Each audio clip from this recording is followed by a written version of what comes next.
企業創新除咗要喺公司本身具備呢個說服力，即係要說服自己嘅關鍵員工群，仲要兼顧合作伙伴嘅質疑同埋客戶嘅認同。呢個咧就係我哋所謂嘅 three front battle， 即係三面嘅打仗。而面對呢場仗咧，企業必須考慮以下幾點：第一，喺流程方面考慮逐步進攻，包括將大型嘅活動拆件，將賭注縮細。第二，將決策分散喺唔同嘅要員身上，目的咧就係要將決策嘅時間表縮短，我哋叫 shorten 嗰個 decision cycle time。目標咧就係能夠有迅速咁反映到市場嘅突變。第三咧就係找尋競爭對手忽略嘅資訊或者進攻點，延遲對手對自己公司嘅創新反應。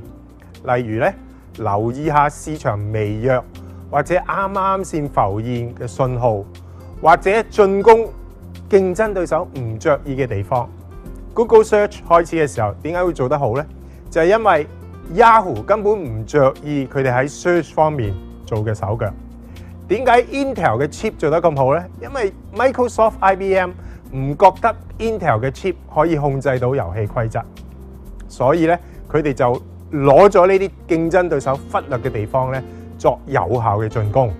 第四點，當創新開始有結果嘅時候，就要盡快鎖定客戶 ，lock in 個 customer 啦，建築競爭圍牆 ，lock out 個 competitor 啦，同埋佔據有關嘅資源，就係 lock up 個 resources。大家都聽到咧，呢度有3個 lock，就係我哋講創新嘅3個 L。